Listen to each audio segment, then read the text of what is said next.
ఈవేళ ఆంధ్రప్రదేశ్ రాష్ట్ర working committee సమావేశం జరిగి 50 మంది శాసనసభ అభ్యర్థుల పేర్లను ఖరారు చేశారు.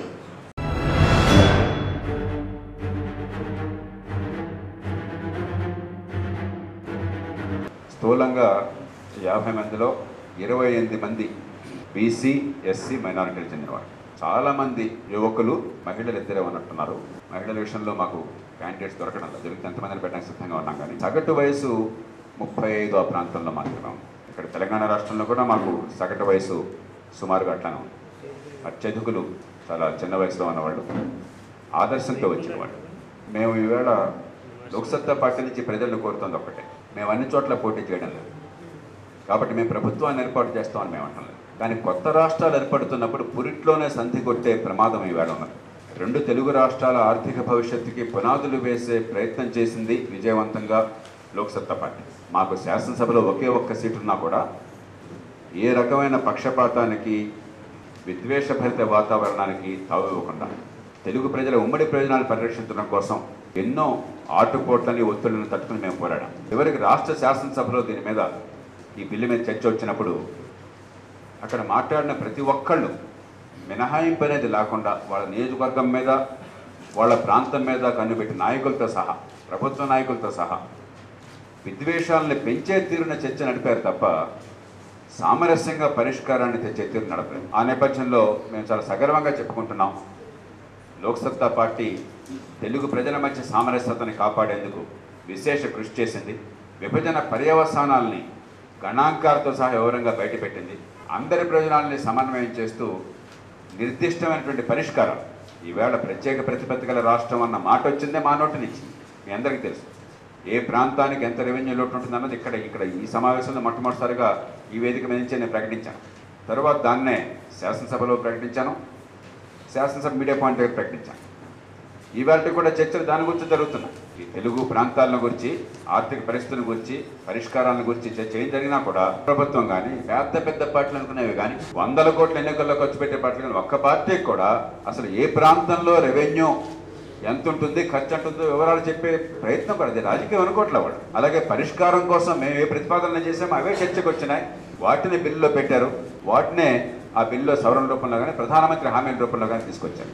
ఒక పార్టీగా మేము చాలా గర్వపడ్డాం, సంతృప్తి పడ్డాం. ఎందుకంటే 9 కోట్ల తెలుగు ప్రజల మధ్య తలైనటువంటి సమస్యకి సామరస్యపూర్వకమైన పరిష్కారాన్ని ఇస్తూ భవిష్యత్తుని పరిరక్షించే అవకాశం మాకు దక్కింది కదా అని. కానీ ఈవేళ నేను చాలా బాధతో చెప్తున్నాను 2 రాష్ట్రాలకు, ఈ పార్టీల అధికారం మీద లాలసతో, ఆ గద్దెనెక్కితే చాలు ఏమైనా పర్లేదని చెప్పనే భావనతో, లేని వనరులు గుర్తించి కూడా, రాష్ట్ర విభజన నేపథ్యంలో సంక్షోభం ఎదురవుతుందని తెలిసి కూడా కేవలం 4 సీట్లు వస్తే చాలు జనం చచ్చినా పర్లేదని చెప్పనే భావనతో చాలా దారుణమైనటువంటి హామీలు ఇస్తున్నారు. గతంలో కూడా చెప్పాను, రుణమాఫీలు కావచ్చు, ఇష్టం వచ్చినట్టుగా ఎడాపెడా 10,000 కోట్ల రూపాయలు ఖర్చు పెట్టేవి, ఇంకా లెక్కకు మించినే కావచ్చు తాత్కాలికమైన తాయిలాలు మన యువత దీర్ఘకాల భవిష్యత్తుని పణంగా పెట్టి. ఇప్పుడు ఇక్కడ మధ్యలో హైదరాబాద్ నగరం నడిపడిన కరెంటు పోయింది అని చెప్పంటే ఇది ఇక్కడ ఏం జరుగుతుందో తెలుగునాట దానికి చిహ్నమే.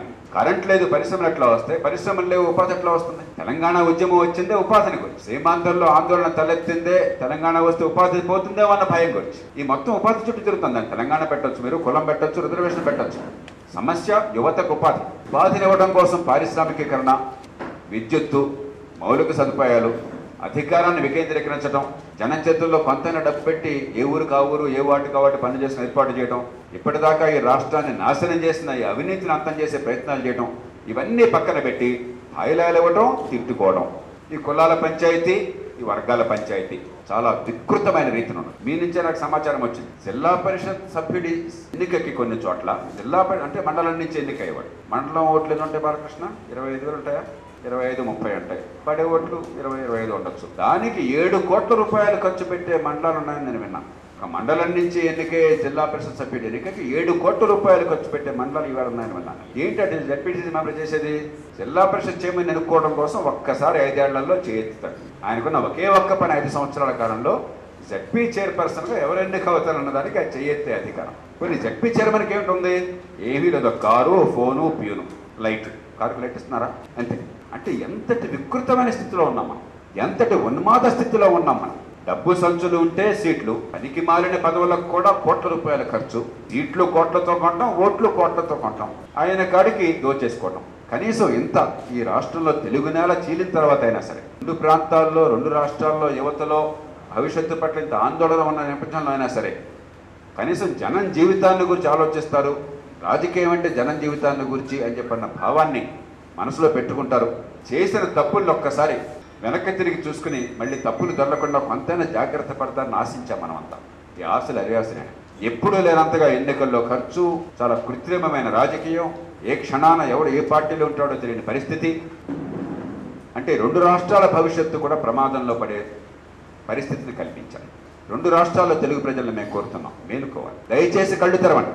ఈ కులం ఉన్మాదం, డబ్బుల ఉన్మాదం, వర్గ ఉన్మాదం, ఈ పార్టీ ఉన్మాదం, వాటి నుంచి బయటపడండి. మీ బతుకులను గురించి, ఎన్నికలు పోటీ చేసేవాడిని గురించి కాదు. పత్రికల్లో నేను మళ్ళీ చెప్తున్నా, అయినా పత్రికల్లో వస్తూనే ఉంది, ఫలానా అభ్యర్థులు వారి భవిష్యత్తుని పరీక్షించుకుంటున్నారు ఎన్నికల్లో అని చెప్పని. అయ్యా, ఇది జనం భవిష్యత్తు, ఓటు వేసే వాళ్ళ భవిష్యత్తు, వాళ్ళ పిల్లల భవిష్యత్తు, యువత భవిష్యత్తు. పోటీ చేసేవాడికి దుబ్బడి ఏం లేదు, వాడికి తిన్నదరక్క కోట్లు ఖర్చు పెట్టి పోటీ చేస్తున్నాడు. ఇది వాడిని గురించి కాదు, మనని గురించి. దయచేసి ఈ విషయాన్ని జనానికి తెలియజేయండి. 2 నెలల క్రితం ఉన్న తృప్తి నాకు ఇవ్వలేదు. ఈ 2 రాష్ట్రాల ఆర్థిక భవిష్యత్తుని కాపాడే ఏర్పాటు చేశాం, పర్వాలేదు. తెలుగు ప్రజలు మొత్తంగా చూస్తే గతం కంటే రేపొద్దున వనరులు ఎక్కువ వస్తున్నాయి, గతం కంటే ఎక్కువ పెట్టుబడులు వస్తాయి, పన్ను రాయితీలు తెచ్చుకున్నాం. 2 రాష్ట్రాలు దేశంలో అగ్రస్థానంలో ఉంటాయని నేను చాలా సంతోషపడ్డాను. ఈవేళ నాకు ఆ సంతృప్తి లేదు ఒక పౌరుడి. ఈ ఎన్నికల్లో లోక్సత్తా పార్టీ కోరేది ఈ మూర్ఖప విధానాలు, ఈ అవినీతి రాజకీయాలు, ఈ వంశపారంపర్య రాజకీయాలు, ఈ డబ్బు మూటం చుట్టూ తిరిగేటువంటి రాజకీయాలు, ఈ కులాలు ప్రాంతాలు విద్వేషాలు రెచ్చగొట్టే రాజకీయాలకి పూర్తిగా వెంటనే స్వస్తి చెప్పడం సాధ్యం కాకపోవచ్చు. కానీ కొన్ని గొంతుకలు 2 రాష్ట్రాల్లో శాసనసభల్లో కావాలి. ఆలోచన ఉన్న గొంతుకలు, నిజాయితీ ఉన్న గొంతుకలు, దూరదృష్టి ఉన్న గొంతుకలు, యువత భవిష్యత్తును గూర్చి ఆరాటపడే గొంతుకలు. గత 5 ఏళ్లుగా చూశారు. ఒకే ఒక్క గొంతుకని లోక్సత్తా పార్టీకి మీరు ఇచ్చారు. ఆ ఒక్క గొంతుకే ఎన్నో సందర్భాల్లో తెలుగు ప్రజల మధ్య సామరస్యం కోసం, ప్రజల ప్రయోజనాలను కాపాడటం కోసం, ప్రజల హక్కుల్ని కాపాడటం కోసం, చివరికి రాష్ట్ర ప్రజల నేపథ్యంలో 2 రాష్ట్రాల భవిష్యత్తుకి పునాది వేయడం కోసం శక్తికి మించి పోరాడి విజయం సాధించారు. 1 man with conviction is a majority. గెలుస్తారు అనుకుని ఓట్లేసిన 293 సీట్ల వాళ్ళు కూడా ముంచారు. వాళ్ళు పొడి చేసిందేం లేదు. ఒకే ఒక్క సీట్ ఇస్తే తెలుగు ప్రజల గౌరవాన్ని పెంచాం, చట్టసభ గౌరవాన్ని పెంచాం, ప్రజలకు న్యాయం చేశాం. కొత్త రాజ్యం ఎట్లా ఉంటుందో రుచి చూపెట్టాం. మేము కోరుతాం తెలుగు ప్రజలు ఇదే. 2 రాష్ట్రాల్లో శాసనసభల్లో ఈ యువతకి మన భవిష్యత్తు బాగుపడాలని కోరుకునేటువంటి వాళ్ళకి, మంచి నాయకత్వాన్ని ఇచ్చేటువంటి శక్తి సంకల్పం ఉన్న వాళ్ళకి ఓట్లు కొని రాజకీయం చేయడం కంటే పాపం ఇంకొకటి లేదు.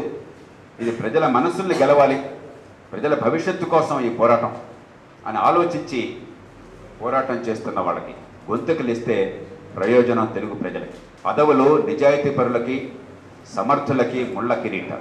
సమర్థుడికి, నిజాయితీ పరుడికి, చిత్తశుద్ధి ఉన్న వాళ్ళకి, సున్నితత్వం ఉన్న వాళ్ళకి పదవులు అవసరం లేదు. మన వాళ్ళని పదవుల్లో కూర్చోబెట్టాలి మన కోసం. అందుకోసం మేము కోరుతున్నాం 2 తెలుగు రాష్ట్రాల్లో కూడా దయచేసి కనీసం మీ ప్రయోజనాలను కాపాడే గొంతుల్ని ఉంచుకోకపోయినట్టయితే రేపొద్దున విలపించే ప్రయోజనం లేదు. 5 ఏళ్ళు మీరు చూశారు. మూర్ఖంగా ఎన్నుకుంటే ఈ రాష్ట్ర శాసనసభ గత 5 సంవత్సరాలుగా ఏం జరిగిందో మీరు చూశారు. సిగ్గుపడేరైతే నడిచింది రాష్ట్ర శాసనసభ. నడిచింది అనుకుంటే నడవలేస్తాం. చివరికి తెలుగు నెల నెట్టనిలుగా చీలి 1,82,000 కోట్ల రూపాయల బడ్జెట్ ఉంటే ఒక్క నిమిషం చర్చ లేదు. జరుగుతున్న తప్పుల్ని సవరించేందుకు ఇసుమంత ప్రయత్నం లేదు. ఇందుకు ఆ చట్టసభలు అనుకునేది. వీళ్ళకి పదవులు వచ్చి వీళ్ళకి కొంచెం జీతం ఇచ్చి ఎమ్మెల్యే గారు హంగని చెప్పని అక్కడ ఆ శిలాఫలకాల్లో పేర్లు ఎంచుకోవడం కోసం ఎన్నికలు. మన పన్ను డబ్బు సద్వినియోగం చేసి మంచి విధానాలు రూపొందించి మన బిడ్డల బతుకులు బాగు చేసుకుని యువతకు ఉపాధి ఇవ్వడం కోసం తేల్చుకోవాలి. పార్టీల మూర్ఖత్వము, ఉన్వాదము, అవినీతి, అధికార లాలస ఎంత తప్పో, ప్రజల అమాయకత్వము, ప్రజల్లో ఉన్నటువంటి కులం, వర్గం, మతం, ప్రాంతం లేకపోతే పార్టీ దానికే అంకితం అయిపోయామని చెప్పినటువంటి అమాయకత్వం అంతే తప్పు. చివరికి నష్టపోయేది ప్రజలే. ఈ మాటలు ఎన్నికలకు వెళ్ళే వాళ్ళు చెప్పరు. లోక్సత్తా ప్రాణం పోయినా నిజం తప్ప అబద్ధం చెప్పకుండా ఒట్టు పెట్టుకున్నది కాబట్టి ఈ మాట చెప్తున్నాం. మీకోసం చెప్తున్నాం, ఆలోచించండి. వీళ్ళంతా త్యాగాలు చేసి వస్తున్నారు, దేశాన్ని దోచుకోవాలని రావట్లేదు. శక్తికి మించి పోరాటం చేస్తున్నారు ఏళ్ల తరబడి. వీళ్ళకి ఎన్ని గొంతుకలను ఇస్తే శాసనసభల్లో మీ ప్రయోజనాంతగా నెరవేరుతాయి. అందుకు ముందుకు రమ్మని చెప్పని 2 రాష్ట్రాల్లోని తెలుగు ప్రజల్ని మనసారా వేడుకుంటూ వర్మ గారు మీకు మిగతా ఆలోచన చేస్తారు. ఆ తర్వాత మేము ఈవేళ జేపీ గారు నాకు చెప్పారు 2 రాష్ట్రాలు ఏర్పడిన నేపథ్యంలో ఎన్నికలు జరుగుతుంది. నేను మొత్తం రాష్ట్రం గురించి మాట్లాడాను. అక్కడ ప్రజల్లో ఉన్న భావన ఏమిటి అంటే, ఆంధ్ర ప్రాంతంలో ఉన్న ప్రజల్లో తాము హైదరాబాద్ను కోల్పోయామని, ఆదాయాన్ని కోల్పోయామని, లేదా ఉద్యోగాలు, ఉపాధి, విద్యా అవకాశాలు కోల్పోయామనే ఒక ఆవేదన, నిరాశ, నిస్పృహ ఉన్నది. వాస్తవానికి లోక్సత్తా చేసిన కృషి వల్ల వచ్చిన ప్యాకేజ్ కానీ, వచ్చినటువంటి అవకాశాలు కానీ దాని నుంచి అధిగమించడానికి అవకాశాలు ఉన్నాయి. అందుకని ఆ ప్రాంతంలో ఆంధ్రప్రదేశ్ అభివృద్ధికి దిశానిర్దేశం చేసేటువంటి పార్టీ కావాలి. లోక్సత్తా పార్టీ ఎన్నికల్లో దానికే అంకితమై కృషి చేస్తుంది. అంటే యువతలో భరోసాని ఇవ్వడం కోసం, అభివృద్ధికి మార్గం చూపించడం కోసం, అలాగే ఆ రాష్ట్రం యొక్క పురోగతికి సంబంధించిన అంశాలని ప్రజల ముందు ఉంచడం కోసం ఇంతవరకు మిగిలిన పార్టీలు లాంటి ప్రయత్నం చేయాలి. అలాంటి దిశానిర్దేశం ఇవ్వకపోతే నైరాశ్యం నుంచి ఉంటే మనం మంచి సమాజాన్ని, మంచి అభివృద్ధిని సాధించలేము. ఆ నైరాశ్యాన్ని తొలగించేటి దిశానిర్దేశం చేసేటువంటి పార్టీగా లోక్సత్తా పార్టీ ఎన్నికల్లో వాళ్ళ దగ్గరికి వెళ్ళదు. రెండవది, మేము ఎన్నికల మేనిఫెస్టో జనం మేనిఫెస్టో ఒకటి ఇచ్చాం.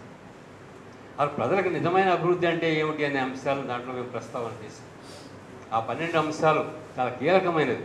మానవాభివృద్ధికి సంబంధించిన అంశాలు, వ్యవసాయం, పారిశ్రామిక అభివృద్ధికి సంబంధించిన మౌలిక సదుపాయాలు, ఈ రెండూ లేకుండా అభివృద్ధి సాధ్యం కాదు. ఆ రెంటికి పూర్తిగా న్యాయం చేసింది, పూర్తిగా ఒక లక్ష్యాన్ని, దిశని నిర్దేశించింది లోక్సత్తా పార్టీ. ఇవాళ మిగిలిన పార్టీల మీద మా విమర్శలు కూడా అదే. వాళ్ళ దాంట్లో అభివృద్ధి అంటే తాయిలాలు పంచడము, ఫ్రీగా చేయటము, ఉచితాలు ప్రకటించడము, లేకపోతే అన్నింటినీ తగవహించడం, డబ్బులు ఇవ్వడం మామూలు. అది సంక్షేమంగా ప్రచారం చేస్తారు. వాస్తవానికి అది పేదరికాన్ని కొనసాగించడం, పేదరికాన్ని పెంచడం, పేదరికాన్ని జనం మీద రుద్దటం. ఈ తప్పుడు విధానాల నుంచి బయటపడే మార్గం కోసం లోక్సత్తా పార్టీ, నాకు చెప్పారు, లోక్సత్తా ఇవాళ అధికారంలో రాకపోవచ్చు, కానీ శాసనసభలోనూ ప్రజల మధ్య ఈ రాష్ట్రం ఎటు నడవాలి, ఈ రాజకీయం ఎటు నడవాలి, ఈ అంశాలని నిర్దేశించగలిగినటువంటి శక్తిగా ప్రజల ముందు గడటం అనేది. శాసనసభలో మీరు అవకాశం ఇవ్వండి, ప్రజలకు మేము చెప్తున్నాం. అవకాశం ఇస్తే సభలో అర్థవంతమైన చర్చకు లోక్సత్తా సహకరిస్తుంది. అర్థవంతమైన చర్చ ద్వారా సమస్యల పరిష్కారానికి కృషి చేస్తుంది. అలాంటి ప్రయత్నానికి పూర్తి సహకారాన్ని అందించాల్సిందిగా మేము కోరుతున్నాం. ఇక్కడ కనుక ఇవాళ ఈ రాష్ట్రంలో అంటే లోటు బడ్జెట్తో కేంద్రం లేకుండా నిరాశ ఉన్నటువంటి ప్రాంతంలో అధికారం ఎవరి చేతిలో పెడతారు? ఇప్పుడు సమస్య ప్రజలకి మేము స్పష్టంగా చెప్తున్నాం. ఈ రాష్ట్రాన్ని పూర్తిగా దోచుకున్నటువంటి చరిత్ర ఉన్నది వైకాపాకి. వాళ్ళ చేతిలో పెడతారా? వాడు గుడిలో లింగానికి మింగే పార్టీ స్పష్టంగా అర్థమైంది. వారు మొత్తం మనకి ప్రభుత్వ ఖజానాన్ని దోచుకోవడం చూసాం, కానీ అధికారాన్ని వినియోగించుకొని సహజ వనరులను దోచుకున్నారు, సముద్ర తీరాన్ని దోచుకున్నారు, మొత్తం ఈ రాష్ట్రాన్ని దోచుకున్నారు. వాళ్ళ చేతుల్లో మీరు అధికారం పెట్టి రాష్ట్రం ముందుకు పోతుంది, భవిష్యత్తు ఉంటుంది అనుకుంటే సాధ్యమయ్యేది. అలాగే తెలుగుదేశం లెక్కెడుతున్న రోజులు 29వ రోజు నేనే కుర్చీలో కూర్చుంటా అంటున్నాడు బాబు గారు. 26 రోజులు 29 రోజులు ఉన్నాయి.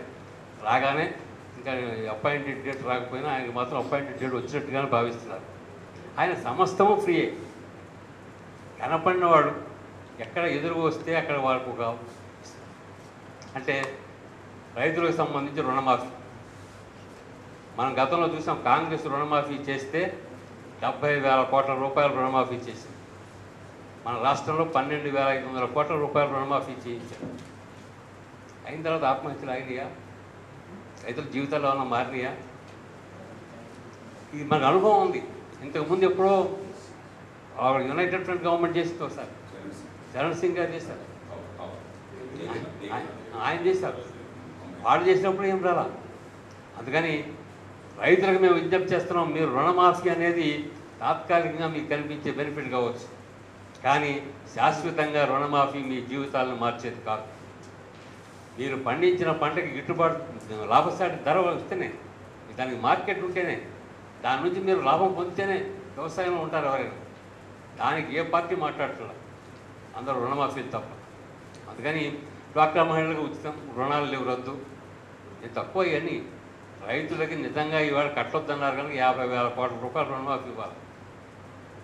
మహిళలకి, డ్వాక్రా మహిళలకు 15,000 కోట్ల పైన రుణమాఫీ ఇవ్వాలి. బీసీలకి 10,000 కోట్ల బడ్జెట్, కాపులకి 5,000 కోట్లు, ఇంకోటి 2,000 కోట్లు. బ్రాహ్మణులకు ఎంతో చెప్పాడు, మొత్తం గుర్తులేదు. మొత్తం అందరికీ చెప్పాడు. మా అందరికీ ఎవరికి భర్తీ లేకుండా చెప్పేశారు. ఎక్కడ నుంచి తెస్తారు? ఈ రాష్ట్రంలో 10,000 కోట్లు తక్కువని బడ్జెట్లో, అవి కేంద్రం నుంచి మనం అడుగుతున్నాం. ఇప్పుడు ఆ 10,000 కోట్లు మీరు భర్తీ చేయండి అని. మీరు ఎక్కడి నుంచి భర్తీ చేస్తారు? అందుకని ఈ రాష్ట్రాన్ని దివాళా తీయించేటువంటి ఆర్థిక వ్యవస్థ ప్రతిరూపమే తెలుగుదేశం వ్యవస్థ. అందుకని దానికి మాత్రం మనం ఓటేసుకున్న ద్వారా ప్రయోజనం కలదు. లోక్సత్తాకు ఓటేయండి, సరైన విధానాలకి అవకాశం ఇవ్వండి. తప్పనిసరిగా వీరందరి యొక్క రాజకీయాల్ని, వీరొక్కరి విధానాలని ఎండగట్టగలిగింది, నిలదీయగలిగింది, నిగదీయగలిగింది లోక్సత్తా పార్టీ. దాన్ని గెలిపించాల్సిందిగా ప్రజలకు విజ్ఞప్తి చేస్తాను.